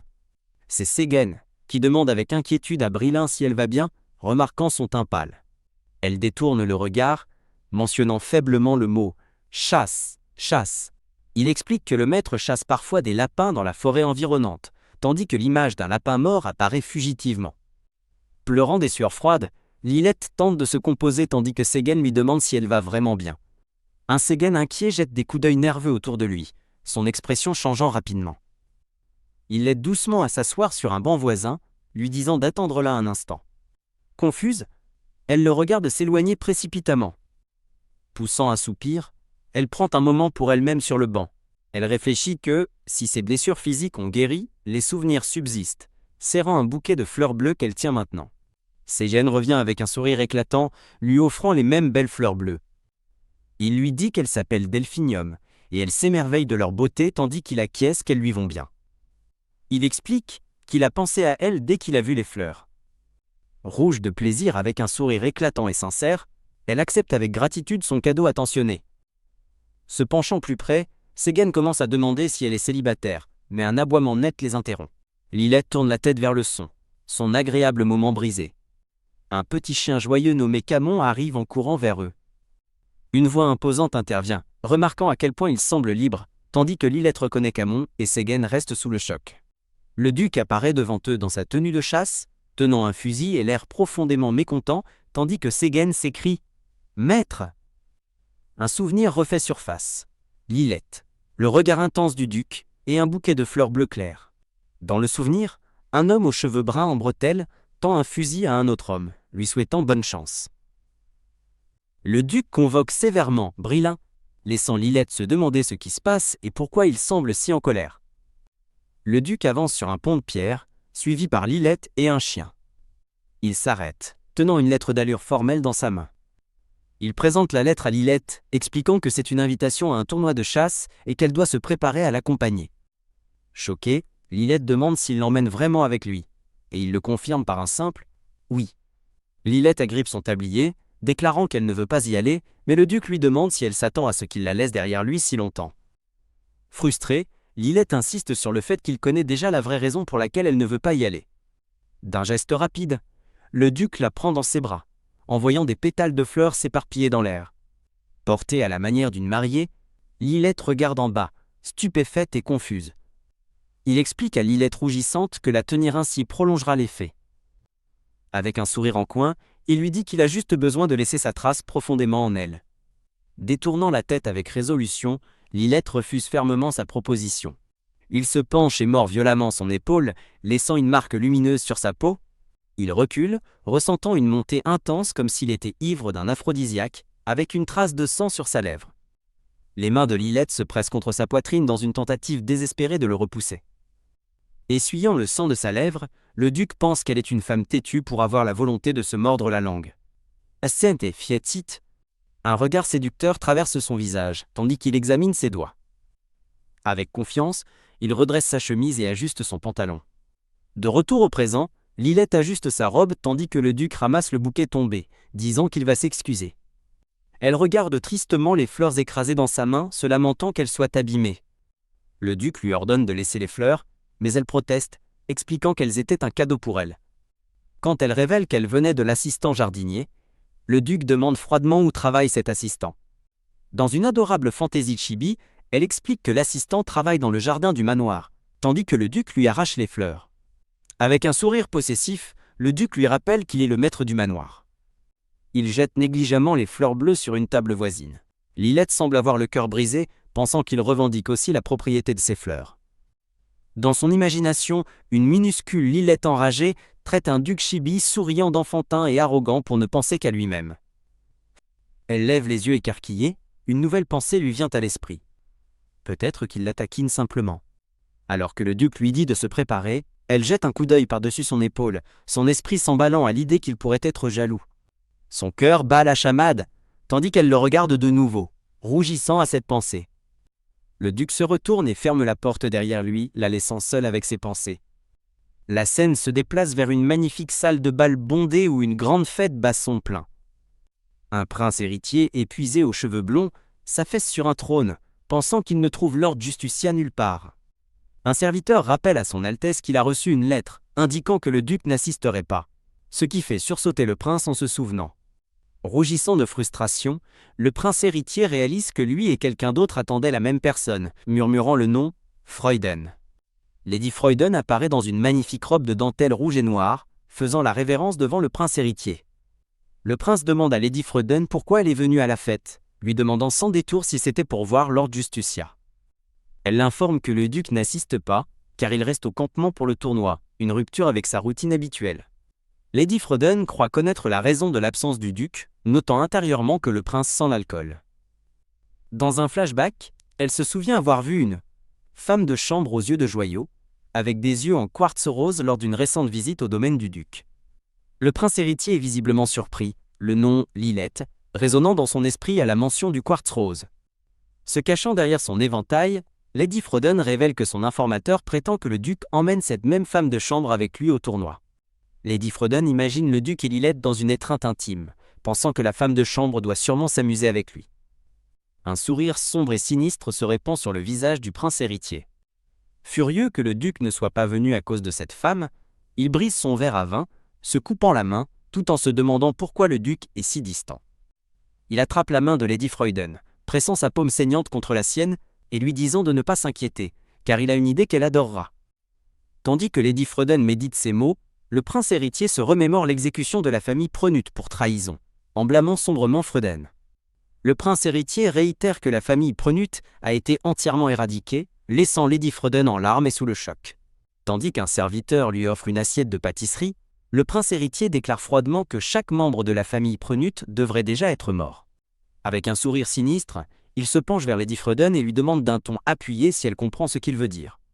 Un regard de compréhension naissante traverse le visage de Lady Freuden alors qu'elle réalise sa sinistre suggestion. Souriant doucement, elle remercie le prince héritier pour son conseil, acceptant que la mort de la servante n'ait pas d'importance. Dans une sombre fantaisie, le prince serre la main de Lady Freuden, déclarant qu'il doit récupérer Lilette car il a des affaires inachevées avec elle. Sa fantaisie tordue continue, montrant une Lilette ligotée et impuissante, alors qu'il s'adresse à elle par son nom. La scène se déplace vers une vue lumineuse et ensoleillée d'un magnifique château. Un homme aux cheveux bruns avec une valise aperçoit Lilette au loin et crie le nom. Ségen. L'homme, Ségen, s'approche de Lilette et lui demande ce qui ne va pas, tandis qu'elle se demande pourquoi il n'est pas de service. Rougissant, Ségen pense qu'elle est mignonne et explique qu'il est venu lui dire au revoir, puisqu'elle accompagne le duc au tournoi. Alors que Ségen parle à Lilette, le duc l'interrompt par derrière, lui demandant sèchement si elle est prête à partir. Lilette reconnaît le duc en train d'enfiler ses gants et se demande intérieurement quel stratagème il prépare cette fois-ci. Dans une séquence chibi, un duc agacé saisit le bras de Lilette pour la presser, et elle accepte rapidement de partir. Portant sa valise, Lilette remercie Ségen de l'avoir raccompagnée, promettant de revenir bientôt sous le regard du duc. Maintenant en calèche, le duc ordonne à Lilette de rester dans les baraquements après la cérémonie d'ouverture, et d'éviter les ennuis jusqu'à son retour. Lilette réfléchit à son récent comportement possessif, surtout avec les fleurs, et réalise qu'il était clairement jaloux. Le duc la prévient d'éviter d'être vue au camp, car quelqu'un pourrait la reconnaître. Lilette acquiesce silencieusement, touchée par la prise de conscience qu'il veille toujours sur son bien-être. Elle baisse les yeux, une légère rougeur sur ses joues, tandis qu'elle assimile sa préoccupation. Serrant sa robe, elle lutte intérieurement avec son plan de le quitter, admettant que son esprit est en désordre et décidant de réfléchir après le tournoi. Le duc demande soudainement si être près de lui est vraiment si horrible, prenant Lilette au dépourvu, qui le nie rapidement. Non convaincu, le duc observe son expression, déclarant froidement que son visage dit le contraire. Confuse par son commentaire, Lilette touche sa propre joue et se demande ce que son visage révèle. Un adorable duc chibi sourit à une Lilette chibi troublée, lui disant en la taquinant qu'elle est incroyablement facile à lire. Regardant par la fenêtre, Lilette se demande s'il plaisantait simplement, et le considère comme enfantin. Leur calèche arrive au campement du tournoi de chasse, alors que le crépuscule commence à s'installer sur le paysage. Debout avec ses bagages, Lilette contemple le ciel assombrissant et se demande s'il va pleuvoir. En défaisant ses bagages dans sa tente, elle attribue son mauvais pressentiment au temps maussade ou au fait d'être sur les terrains de chasse de Dylan. Un sentiment inexplicable de terreur l'envahit alors qu'elle déroule un grand parchemin. Plus tard, une Lilette beaucoup plus joyeuse porte un seau d'eau, soulagée que la journée se soit déroulée sans incident. Un coup de feu soudain la fait sursauter, et elle admet ne pas encore s'être habituée au bruit. Elle se retourne pour trouver le duc juste derrière elle, sa présence inaperçue jusqu'à présent. Il pose une main sur son épaule, remarquant son teint pâle, et lui demandant si elle est malade, mais elle met cela sur le compte de la chaleur. À cet instant, un collier rouge tombe de son manteau. Le duc se penche calmement pour ramasser le pendentif rouge en forme de cœur tombé, sous le regard de Lilette. Tenant le porte-bonheur, il explique l'ancienne tradition selon laquelle une femme offre un porte-bonheur à un homme. Les pensées de Lilette se tournent immédiatement vers Lady Freuden, se demandant si elle l'a vu aux alentours du camp. Elle interroge le duc sur la présence de Lady Freuden à la cérémonie avant de lui demander hardiment s'il a un cadeau pour elle. Présentant son manteau, Lilette affirme que son obéissance jusqu'à présent devrait lui suffire. Alors qu'elle l'aide avec sa veste, il sourit d'un air suffisant et admet n'avoir aucun intérêt à gagner ou perdre le tournoi.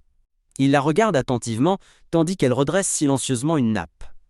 D'un geste doux, le duc la surprend en détachant le ruban rouge qui retient ses cheveux. Avec un sourire charmant, il tient son ruban et lui dit de bien se tenir pendant qu'il est à la chasse. Lilette reste rougissante et totalement sans voix face à son geste inattendu. Plus tard, une autre servante apporte à Lilette un plateau de nourriture, la surprenant, car ce n'est pas encore l'heure du repas. La servante dépose un plat de sandwich, expliquant qu'on lui a ordonné de ne pas laisser Lilette sauter de repas. Reconnaissant les sandwichs comme ceux qu'elle et le duc mangent dans sa chambre, Lilette se demande s'il les a préparés pour elle. Elle prend une bouchée, un doux sourire apparaissant sur son visage, tandis qu'elle savoure ce repas attentionné. Son agréable moment est encadré par des branches sombres et épineuses, alors qu'elle continue de manger le sandwich avec joie. Un coup de feu soudain et net résonne à travers la forêt dense. Le fusil baissé, le duc hésite, observant un cerf au loin, perdu dans ses pensées. Séguène s'approche du duc, lui demandant si quelque chose ne va pas. Séguène devine intérieurement que le duc est réticent à chasser, car Lilette déteste la vue du sang. Une douleur soudaine et aiguë transperce la poitrine du duc, le faisant serrer son cœur, tandis qu'il se demande ce qui vient de se passer. Saisi par une terrible prémonition et imaginant le visage angoissé de Lilette, les pensées du duc crient son nom. Il se tourne brusquement vers son cheval, ordonnant à un Séguène confus de retourner immédiatement à la caserne. Sautant sur sa monture, le duc annonce d'urgence qu'il retourne immédiatement. Tandis que Séguène le poursuit, le duc fait irruption dans une tente, le visage empreint de panique. Il se fiche d'horreur à la vue de Lilette effondrée sur le sol, saignant de la bouche à côté d'un sandwich tombé. Les yeux du duc s'écarquillent, purement et simplement choqué par la scène dévastatrice devant lui. Séguène arrive juste derrière lui, haletant d'horreur en criant le nom de Lilette. Se précipitant à ses côtés, le duc s'agenouille et la serre doucement dans ses bras, l'appelant désespérément par son nom. Du sang coule du coin de ses lèvres tandis qu'elle gît inconsciente et inerte dans ses bras. Agenouillé au milieu du chaos, le duc soulève sa forme brisée et crie frénétiquement à quelqu'un de se dépêcher. Toussant violemment, elle se demande ce qui ne va pas alors que sa gorge lui brûle. Le duc se penche sur elle, déclarant qu'elle est enfin réveillée. Le duc l'informe furieusement que la nourriture était empoisonnée, exigeant de savoir pourquoi elle l'a mangée avec tant de confiance. Se sentant faible, Lilette a du mal à l'entendre, pensant que c'est juste parce qu'elle ne se sent pas bien. La couchant sur un canapé, le duc ordonne d'urgence à une femme de chambre, proche d'apporter une serviette humide et d'appeler un médecin immédiatement. Haletante, les dernières pensées de Lilette avant de s'évanouir sont pour le sandwich. Le duc se penche, son expression sombre alors qu'il demande ce qu'elle vient de dire. Les larmes aux yeux, elle explique faiblement qu'elle pensait qu'il lui avait préparé le sandwich, car c'était leur type habituel. Un regard d'angoisse traverse le visage du duc, alors qu'il lui dit de ménager ses forces et d'arrêter de parler. Alors qu'elle perd finalement connaissance, sa dernière pensée est un confus « Où suis-je » Il la regarde, immobile, expliquant que son état était trop grave pour rester à la caserne, bien qu'il sache qu'elle déteste le palais. Il révèle qu'il a posté les chevaliers Justicia autour du bâtiment, avec des ordres stricts d'empêcher quiconque d'entrer sans sa permission. Sa plus grande peur se manifeste comme une vision sombre du prince héritier sadique, planant au-dessus d'une Lilette blessée et terrifiée. Il lui promet que ses inquiétudes ne se réaliseront pas, juste au moment où un médecin est accueilli dans la pièce. Tenant sa main, le duc jure de rester à ses côtés tandis qu'elle halète faiblement, acceptant qu'il n'y avait pas d'autre choix. Le médecin nouvellement arrivé explique qu'il a été extrêmement chanceux que le duc la trouve si rapidement, car tout délai aurait été fatal. Le duc se détourne avec une grimace, déclarant que ce n'est pas pour cela qu'il a convoqué le médecin. Le médecin, confus, s'excuse, puis demande ce que le duc a besoin qu'il fasse maintenant. Après avoir administré un antidote, le médecin conseille de la laisser se reposer pour qu'il fasse effet. Le duc fixe le ruban rouge qu'il a pris de ses cheveux, maintenant attaché autour de son propre poignet. Il se demande avec angoisse si cette tragédie lui est arrivée parce qu'il a volé sa chance en prenant le ruban. Doucement, il détache le ruban rouge de son poignet et le noue délicatement de nouveau au sien. Veillant sur elle, il réfléchit qu'il semble toujours finir par la protéger, quelles que soient les circonstances. Son esprit retourne au moment de leur première rencontre, se rappelant comment il avait initialement cru qu'elle ne serait qu'un fardeau. Il se souvient du jour où elle est apparue de nulle part, révélée être son alter ego de nom. Il se souvient à quel point elle semblait fragile et délicate, comme si elle pouvait se briser à tout moment. Pourtant, ses yeux étaient pleins de vie, lui rappelant une fleur unique et résiliente s'épanouissant dans un désert aride. Son esprit inébranlable le captiva, le contraignant à lui accorder chaque requête, de l'accès à la bibliothèque à un poste de servante. Il s'avoue timidement qu'il a même utilisé le nom comme excuse commode pour l'emmener au tournoi de chasse. Ses yeux s'ouvrent brusquement alors qu'un souvenir crucial refait surface, le pouvoir du nom.